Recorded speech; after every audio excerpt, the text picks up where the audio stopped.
Señor presidente, en el transcurso del debate uno fue recogiendo algunas afirmaciones que serían dignas de dedicar un debate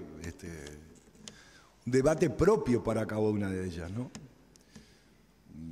Desde las acusaciones, bueno, ahora por último se acusó a nuestra fuerza política de una bicefalía, alguna deformación de ese tenor.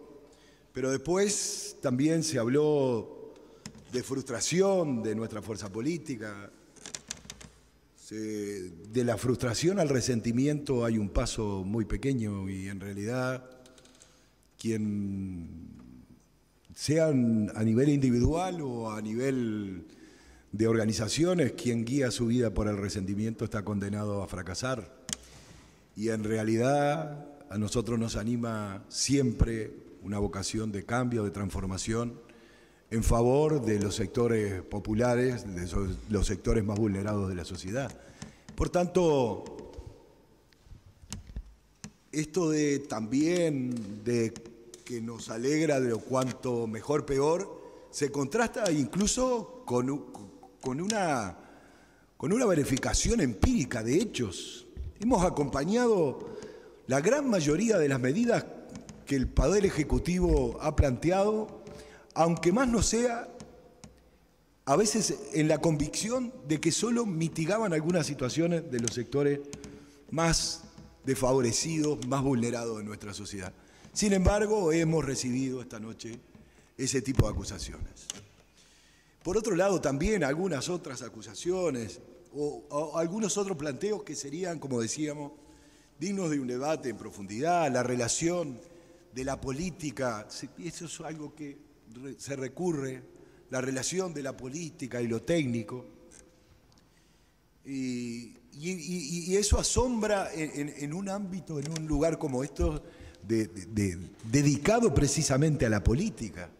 Pero bueno, también cuando se acude, además por otro lado, genera contradicciones, algunas declaraciones de prensa, recuerdo, cuando se decía que se pretendía,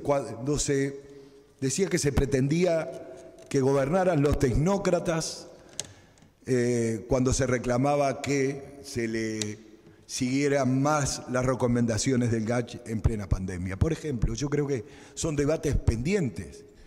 Y incluso hubieron afirmaciones contrafácticas, ¿no? Es decir, y en ese sentido, si de expresiones contrafácticas o de preguntas contrafácticas nos pudiéramos ocupar, uno se preguntaría, bueno, ¿qué se hubiese hecho si no hubiese habido pandemia? ¿Se hubiese gastado más en educación, más en vivienda, más en salud?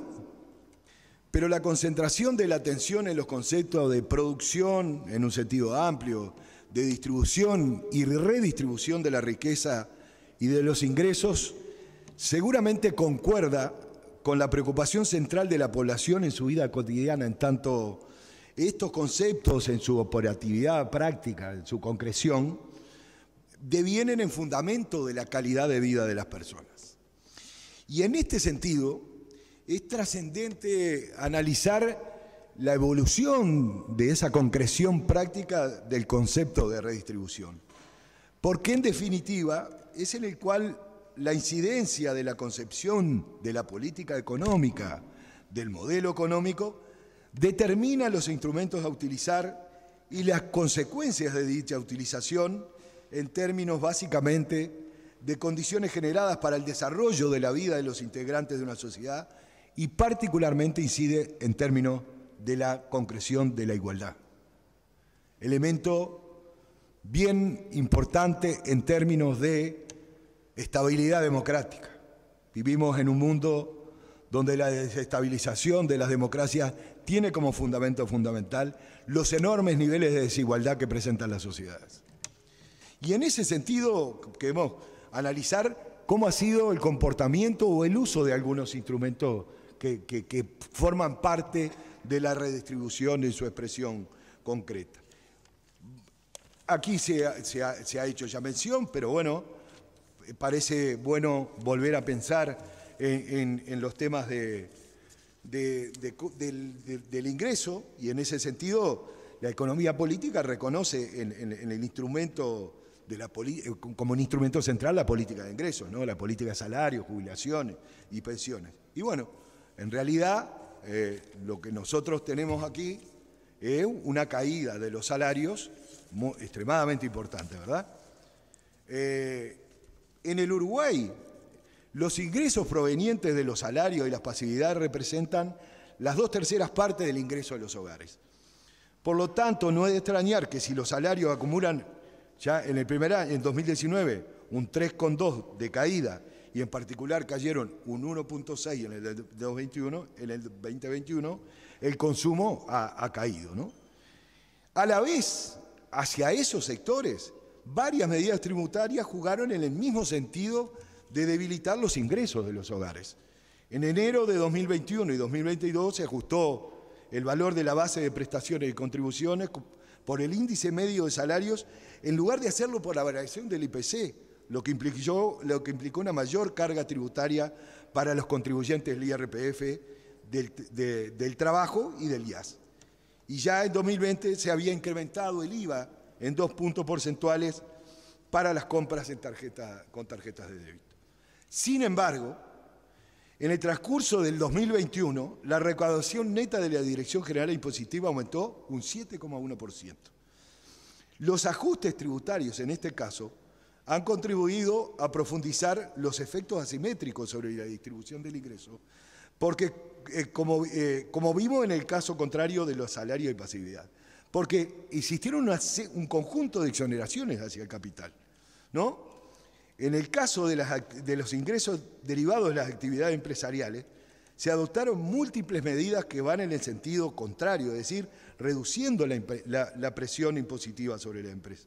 Esas exoneraciones temporales para reducciones permanentes para grandes empresas, por ejemplo, se levantó la restricción de no poder abatir más del 50% de la renta fiscal del ejercicio, modificación del mecanismo de ajuste para la evaluación de los inmuebles rurales para el impuesto al patrimonio, que beneficia a productores agropecuarios con más de 2.000 hectáreas, ¿no? Por ejemplo, a partir de los datos de la recaudación del impuesto a la renta de actividad económica, se observa un crecimiento de más del 8% de la renta empresarial a precios constantes de 2021. Esto aplica a grandes y medianas empresas.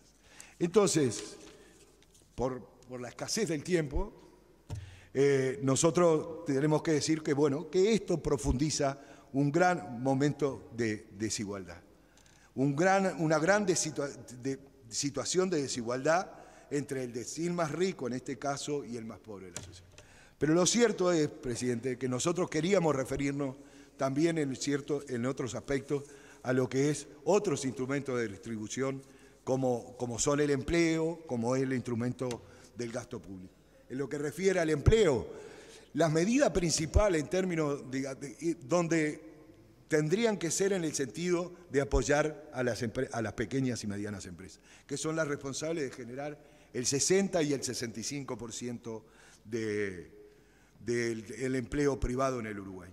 Y en ese sentido, brilló por su ausencia el instrumento de las compras públicas, que sí generarían un círculo virtuoso entre la demanda y la generación de empleo genuino. Por la escasez del tiempo no nos vamos a referir tampoco al gasto público ni a lo que son los instrumentos de transferencia e inversión que no gasto social. Pero lo que queremos fundamentalmente dejar planteado, presidente, es que aún en contextos sociales y económicos graves como la pandemia y la situación inflacionaria actual, que fundamentalmente golpea a los sectores vulnerados de la sociedad, la ortodoxia en torno a la aplicación de la política económica, que se va quedando sin personeros en el mundo entero, lleva a que aquí se sobrecumplan las metas de déficit fiscal y gasto público en cientos de millones de dólares. Se habla, presidente, de una estrategia de luces largas, de motores encendidos. ¿Cuál es el costo social presente, pero sin duda con enormes repercusiones en el futuro a corto y mediano plazo de esa estrategia? ¿Cuál es el costo en la calidad de vida para nuestros niños hoy mal o insuficientemente alimentados? Además, se ignoran en función de esa ortodoxia los instrumentos de política económica que posibilitan una real distribución de la riqueza y de los ingresos producidos por el trabajo de los uruguayos y las uruguayas. Presidente, la pandemia, en todo caso, para nosotros, profundiza los efectos de la aplicación de un modelo económico, ya finalizamos, presidente, profundiza los efectos de la aplicación de un modelo económico concentrador de la riqueza y excluyente en términos sociales, e incluso en muchos casos la pandemia mascara los efectos de este propio modelo. Una mirada puramente economicista donde se ignoran factores fundamentales de una propuesta de desarrollo nacional con justicia social. ¿Cómo pensar, por ejemplo, en una propuesta de desarrollo nacional sin los recursos necesarios para la educación?